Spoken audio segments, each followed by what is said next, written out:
to begin my presentation this afternoon by talking about what I think is the most important issue in language education, the most important question, and that is, how do we acquire language? And I'd like to begin this discussion, this presentation, with an outrageous statement. In my opinion, we all acquire language the same way. The reason this is an outrageous thing to say is that these days in education, we're living in an age of individual variation. We're very concerned about how our students are different, not how our students are the same. Those of you who've been around in the field for a while remember, about 15, 20 years ago, people were very concerned about something called field-dependent learners and field-independent learners. You give people a certain test and one group gets this treatment, one group gets the other. Then about 15 years ago it was left side of the brain, right side of the brain. Some people are left hemisphere thinkers, some people are right hemisphere. Then about 10 years ago, cognitive style. The cognitive style of the home culture differs from the cognitive style of the school culture. We have a clash, etc. Well, each of the examples I gave you is probably correct. There is individual variation, and there is quite a bit of it. Nevertheless, there are some things we all do the same.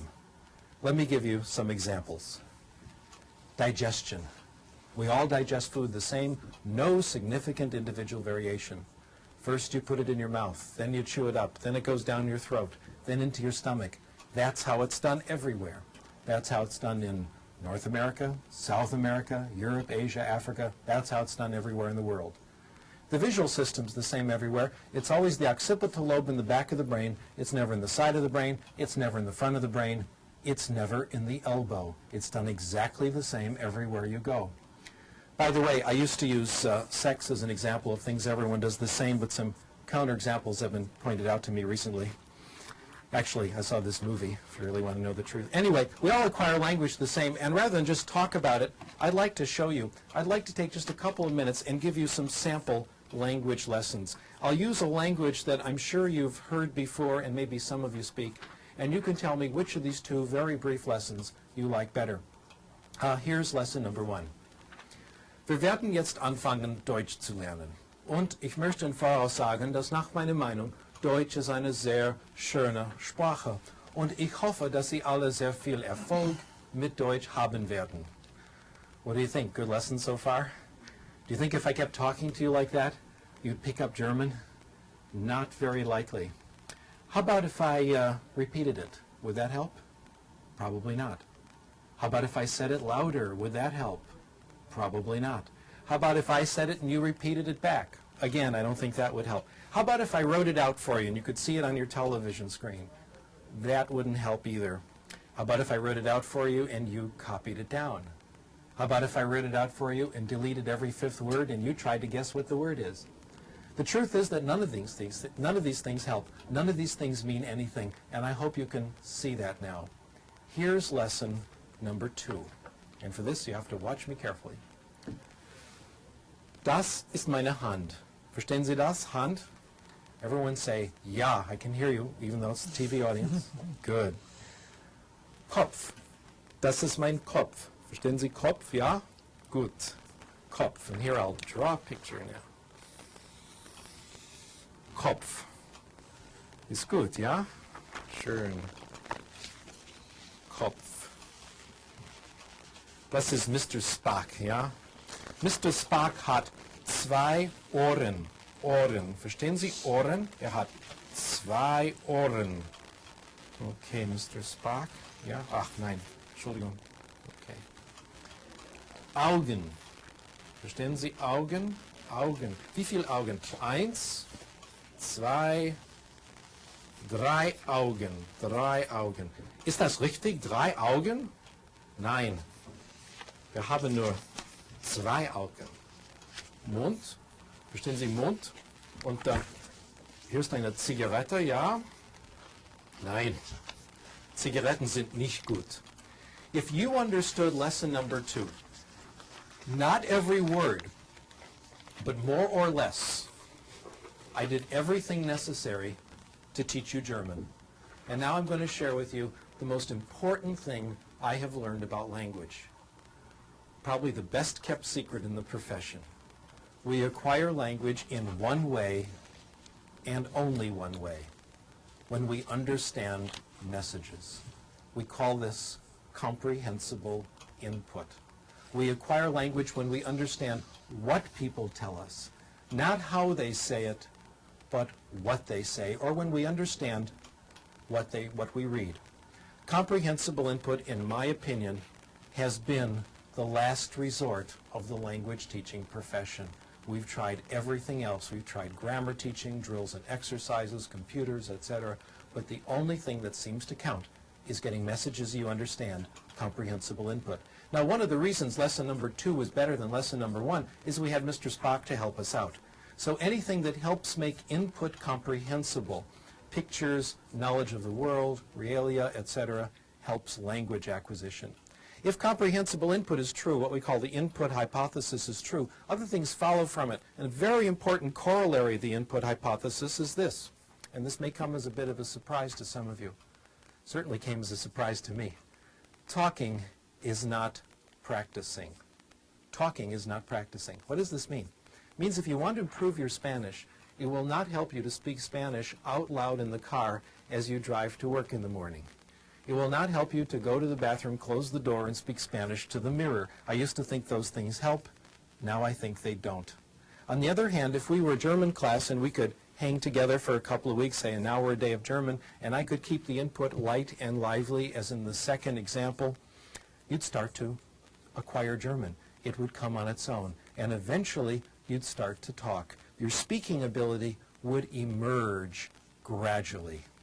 Now, we have a lot of evidence that this is true, and the evidence is in the professional literature, in books, in journal papers, etc. And if you're an insomniac, you're welcome to look at all that. But rather than go through that, I'd like instead to tell you a story that illustrates the same point. I've used this story for a long time, so those of you who've heard it before, I've been using this for about 15 years, and the reason I've stay with it is that it makes the point very well, and I've discovered it's just about a universal experience. What has happened to me has certainly happened to you. And bear in mind, if you've heard it before and you're tired of hearing it, think how I feel.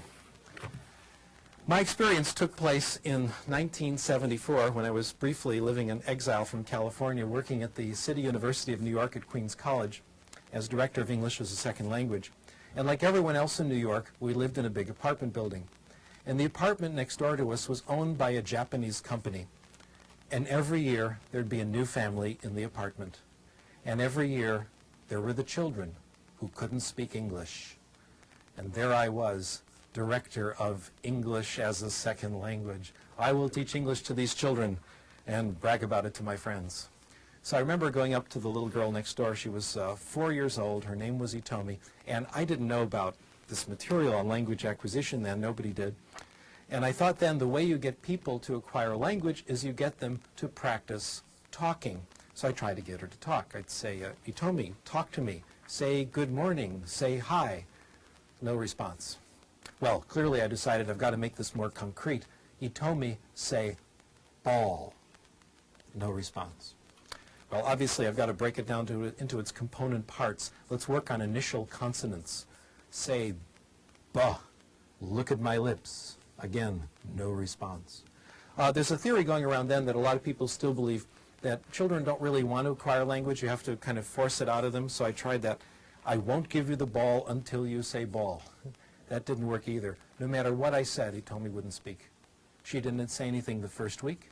She didn't say anything the second week, the first month, the second month, 5 months until she started to speak. Actually, that's not entirely true.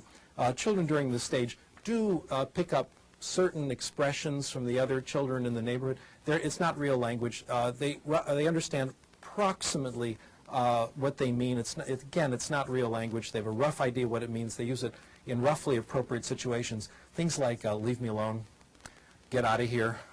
In fact, one child I knew, the only thing he could say was, I kick your ass, said it everywhere. Wasn't quite sure what it meant. After about 5 months, Itomi started to speak. And several things were interesting about her language. First, it looked a lot like first language acquisition, the same process our children went through. 1 word, 2 words, gradually getting more complicated. Second, it came quickly. By the time Itomi and her family went back to Japan at the end of the year, her English was closing in on the way the other children in the neighborhood were talking. The question is this: what was going on during those 5 months? She was listening. She was picking out comprehensible input. When she started to speak, it was not the beginning of her language acquisition. Let me repeat that. When she started to speak, it was not the beginning of her language acquisition. It was the result of all the comprehensible input she had gotten over those 5 months. Now, a silent period for a child in a situation like this is not pathological. It's normal. It's what you expect. You'd like to have a silent period, wouldn't you? How would it be if you had to study another language, but you went to a class where you didn't have to say anything? Doesn't that sound wonderful? You can talk all you want. You can raise your hand. You can volunteer. But no one's going to call on you. No one's going to put you on the spot. Also, in this perfect class, if the input isn't comprehensible, it's the teacher's fault, not yours. That's how we're doing it now. And the results we're getting aren't a little better than other methods. They're actually much, much better. Before I leave this topic, let me put in a brief commercial message for speaking. I'm not opposed to speaking. I think when students speak, it's fine. But what counts in speaking is not what you say, but what the other person says to you. In other words, when you get involved in conversation, what counts is the input that you can stimulate from other people. So I'm in favor of student speaking, but we have to understand it makes an indirect, a helpful but indirect contribution to language acquisition. I'd like to discuss one more hypothesis before we move on to literacy, and this is a very important one called the affective filter hypothesis. Research in language acquisition has concluded that there are several factors that relate to success in language acquisition, and I'm going to list them here on your screen. One factor is motivation. Students who are more motivated do better in language acquisition. Those of you who study this know that it's a little more complicated than this, but this is a good approximation. Second, self-esteem. Probably the dominant concept today in popular psychology. Students with more self-esteem, more self-confidence do better in language acquisition. Third, anxiety. And here the correlations are negative. The lower the anxiety, the better the language acquisition. In fact, my hypothesis is for language acquisition to really succeed, anxiety should be 0. This has happened to you. Have you ever been in a situation, speaking a language that you may not speak very well, when the conversation gets so interesting, you temporarily forget that you're using another language? If this is happening to you, that's when you're acquiring. When your focus is completely on the message, what the other person is saying, and your anxiety is temporarily gone. By the way, as an important footnote to this, I guess today we say sidebar, as a sidebar to all this, I'm not sure that 0 anxiety is right for everything. I'm sure it's good for a lot of things, but I'm not quite sure how far to push this. Speaking to you as a college teacher, speaking to you as a parent, I'm not all that free and easy. I think there are certain things in school children absolutely must learn. I think my students at the University of Southern California should suffer. We have hard classes, tough requirements. You don't do the work, you're out. I finally learned what they tried to teach us in educational psychology. The amount of drive or anxiety necessary to accomplish a task depends on the task. Sometimes we call facilitative anxiety is okay. I don't believe in torture, but sometimes a little anxiety is okay. Language acquisition, though, is different. For language acquisition to succeed, anxiety has to be directed somewhere else, not at the language. Frank Smith puts it this way: for the child to develop literacy, the child has to assume that she's going to be successful. The way we integrate this into the theory is like this. If the student isn't motivated, if self-esteem is low, if anxiety is high, if the student is on the defensive, if the student thinks the language class is a place where his weaknesses will be revealed, he may understand the input, but it won't penetrate. It won't reach those parts of the brain that do language acquisition. A block keeps it out. We call this block the affective filter. Here's how it works. Somewhere in the brain, Chomsky tells us, is a language acquisition device. Our job is to get input into the device. So that's input here. Low motivation, low self-esteem, high anxiety, the block goes up, the filter goes up, and the input cannot get in. This explains how it can be that we can have 2 children in the same class. both getting comprehensible input. One makes progress, the other doesn't. One is open to the input, the other's closed. Let me now try to summarize everything I've said in the last 10, 15 minutes or so, and I'll summarize it in one sentence, and we'll wonder why it took me that long. We acquire language in one way, and only one way, when we get comprehensible input in a low anxiety environment.